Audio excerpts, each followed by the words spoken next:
Assalamualaikum students.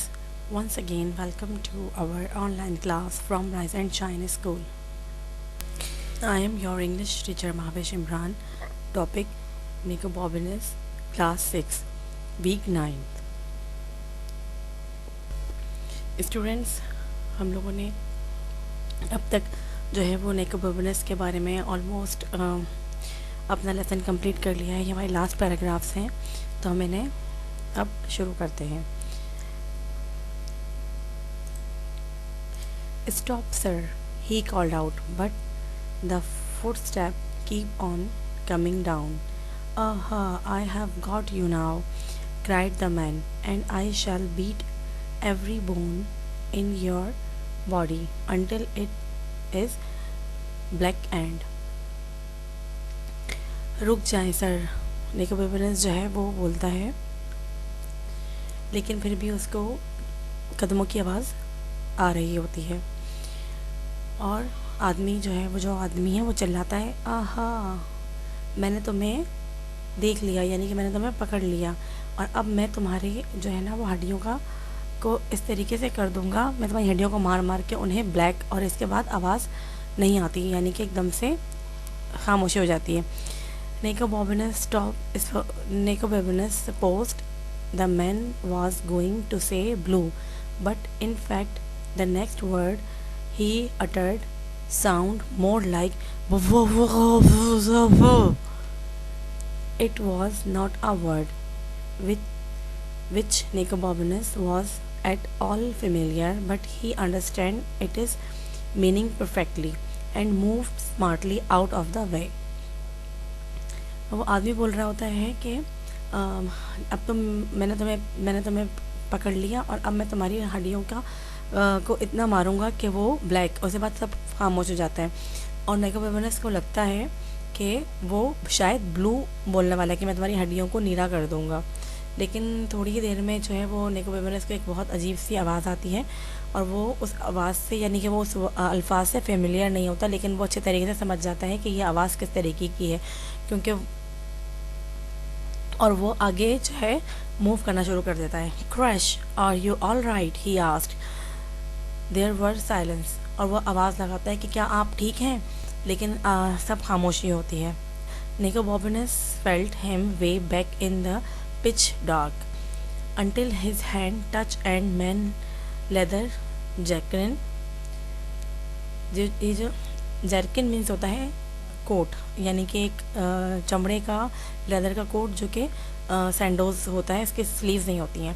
The man was lying as still as death but he was breathing.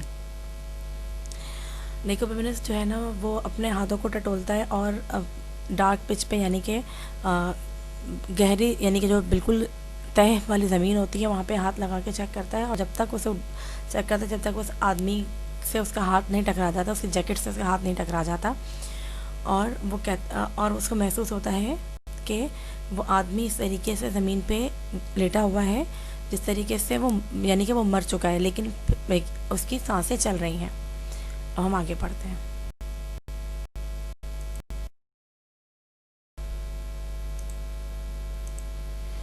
I must go, I must get help, said Nicobominus to himself, and he began groping around the blackness to find another way out. When he found it, however, his heart sank. His only exit appeared to be a narrow gap down by the floor, on more than a foot height. वो कहता है कि मुझे जो है ना लाजमी help के लिए मुझे लाजमी इसकी मदद करनी चाहिए, वो अपने आप से कहता है, और वो ग्रोपिंग करता है, यानी कि टटोलता है और देखने की कोशिश करता है अंधेरे में कि कहीं से कोई रास्ता मिल जाए, और जैसे ही उसको रास्ता मिलता है उसका जो दिल है वो बहुत ज़ोर ज़ोर से धड़क रहा होता है, वो बहुत होपलेस महसूस कर रहा होता है। लेकिन उसको जो है ना वो जैसे ही वो टटोलता है, वो देखने की कोशिश करता है, तो उसको एक जो है वो नैरो गैप महसूस होता है हाथ पे उसके, जब जैसे वो टटोल रहा होता है, जो कि ज़मीन से तकरीबन कोई हाथ के फासले पर होता है, यानी कि एक हाथ के फासले पर होता है, ज़मीन से थोड़ा ऊंचा होता है। तो उसको महसूस होता है कि यहाँ पे एक छोटा सा गैप है या छोटा सा जो है ना वो रास्ता है जिसके थ्रू वो बाहर निकल सकता है. I can't score him throw that in the pitch dark, he said to himself, but at that every moment he had Rosie's cheerful voice saying, "You can do it." Students,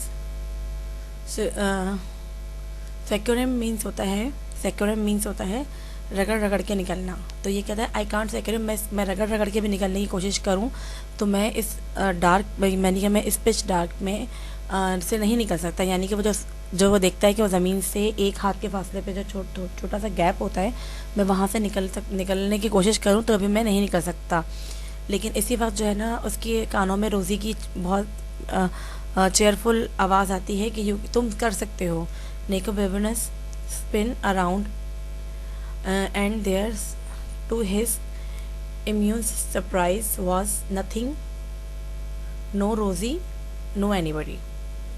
लेकिन जब वो घूम के स्पिन अराउंड, लेकिन वो जब घूम के देखता है तो वहाँ पे उसको एहसास होता है वो इम्यूनिस्ट सरप्राइज, यानी कि एकदम से वो सरप्राइज हो जाता है कि वहाँ पे तो कोई भी नहीं है, ना ही वहाँ पे रोज़ी है और ना ही वहाँ पे कोई और है.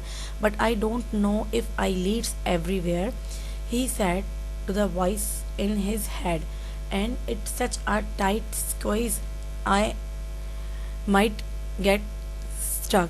वो अपने आप से बात सोचता है कि अगर मैंने कोशिश भी की और निकलने की कोशिश भी की तो मैं जो है वो इसको इसमें से होता है बिल्कुल एकदम. हम नहीं किसी भी चीज़ को, जैसे बलून होता है या कोई हमारे पास बॉक्स होता है, जूस का डब्बा होता है, उसको हम बिल्कुल हाथ से स्क्वेज कर देते हैं, बिल्कुल निचोड़ से देते हैं. तो ये बात कहता है कि अगर मैंने अपने आप को स्क्वेज भी किया, मैंने अपने आप को मरोड़ तोड़ के छोटा भी किया, तब भी जो है मैं हो सकता है कि इसके अंदर फंस जाऊँ. स्टक मीन्स होता है फंस जाना.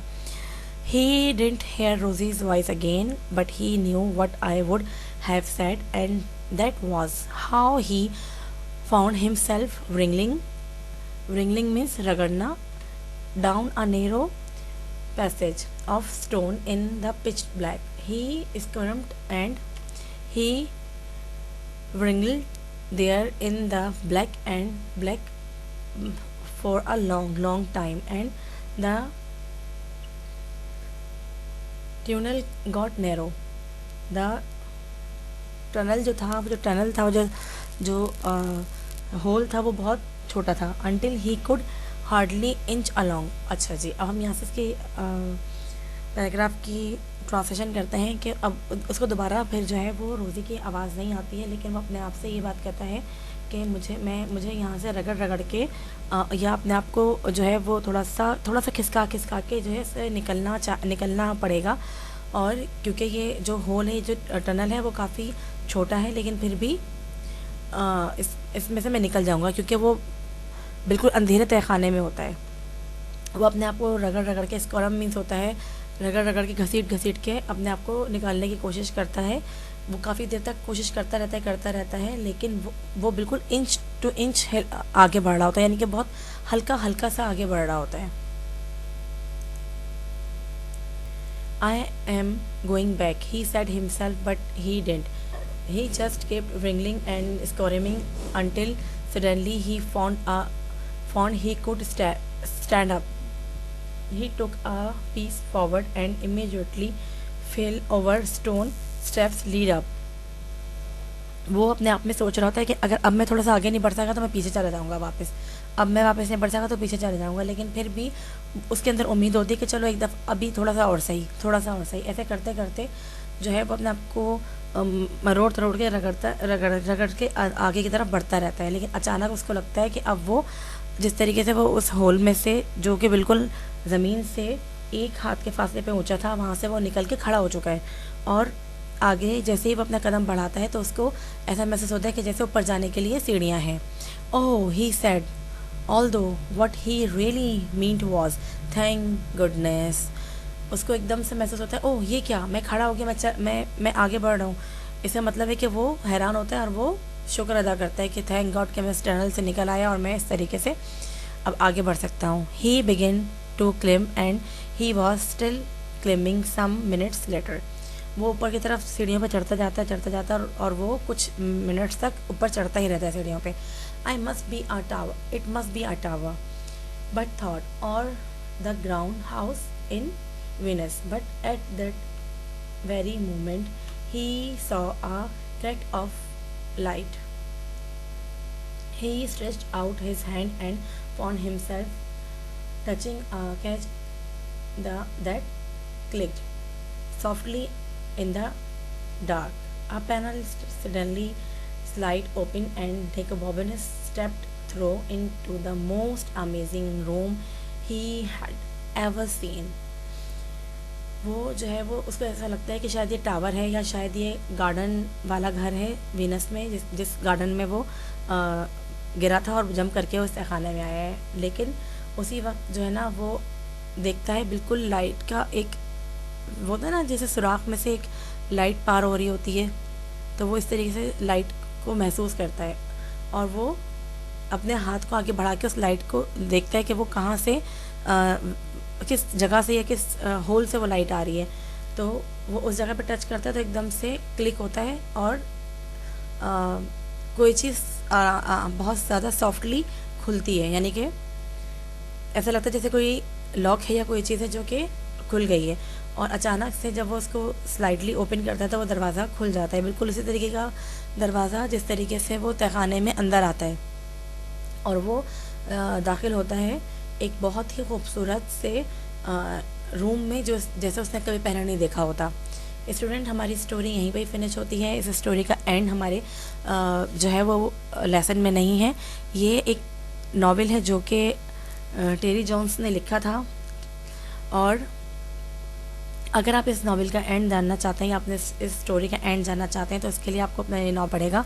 हमारे पास हमारे सिलेबस में ये स्टोरी यहीं पे फिनिश होती है. सो स्टूडेंट, हमारा लेसन यहीं पे फिनिश हो रहा है. हम इसकी एक्सरसाइज देखते हैं. Question answers. When do the children go on their adventure and what do they take with them. वो कब एडवेंचर पे गए थे और उनके साथ क्या था सामान. The children go on their adventure to the next morning when it is just starting to get bright. They take buns and lemonade with them. वो जब अपने एडवेंचर पे गए थे जैसा सुबह का टाइम था और अभी रोशनी आना शुरू हुई थी, यानी कि रोशनी उजाला होना शुरू हुआ था और वो अपने साथ लेमनेड और बन लेके गए थे. How does Nicobobinus escape from the man in the orchard. किस तरीके से जो है वो बाग में उस आदमी से टकराता है या गिरता है. निकोबेबनस escapes from the man in the orchard by doubling himself up and going backward as fast as he could. Instead of trying to run away, so the man's legs are knocked from under him and he lands in a pile of leaves. Then he hides in a shed. अच्छा, वो क्या होता है कि जब वो निकोबेबनस को पकड़ता है बाग में वो आदमी, तो निकोबेबनस आगे पीछे की तरफ भागने की कोशिश करता है जितनी तेज़ी से वो भाग सकता है. और इस पूरे असना में उसकी टांगें जो हैं वो नॉक्ड हो जाती हैं, यानी कि दोनों की टांगें एक दूसरे से टकरा जाती हैं और निकोबेबनस जो है वो पत्तों के एक ढेर पे गिर जाते हैं और उसके बाद वो वहाँ से भागता है और एक शेड में जाके छुप जाता है. वर्ड सेंटेंसेस हैं स्टूडेंट्स हमारे पास. वाइल्ड आइडिया यानी कि जंगली आइडियाज़ या ऐसे आइडियाज़ जो वियर्ड हैं. रोज़ी ऑलवेज गिविंग वाइल्ड आइडियाज़. रोज़ी जो है वो हमेशा देती है अजीब व गरीब आइडियाज़. यॉल्ड मीन्स होता है चिल्लाना. My elder sister yelled on me when she got angry. मेरी जो बड़ी बहन है वो चिल्लाती है जब वो मुझ पर नाराज़ होती है. Waiting. I am waiting for my school bus. मैं अपनी स्कूल बस के लिए वेट कर रहा हूँ. Nicobebanus was extremely extraordinary boy. Trouble, rush driving get you in trouble. बहुत ज़्यादा तेज़ी से चलाना या बुरे तरीके से गाड़ी चलाना जो है वो हमें हमेशा ख़तरे में डाल सकती है. Thank you so much students. इंशाल्लाह मिलेंगे नेक्स्ट वीडियो में. यहाँ पे हमारा लेसन निकोबेबनस कंप्लीट हो गया है. होमवर्क स्टूडेंट्स आपने करना है. अपने क्वेश्चन आंसर्स और वर्ड सेंटेंसेस आपने अपनी लिट की कॉपी में लिखने हैं और इसके लोचे पे आप कमेंट करके पूछ सकते हैं इस वीडियो में अगर आपको कोई चीज़ समझ में नहीं आई हो तो. Thank you. टेक केयर, अल्लाह हाफिज़।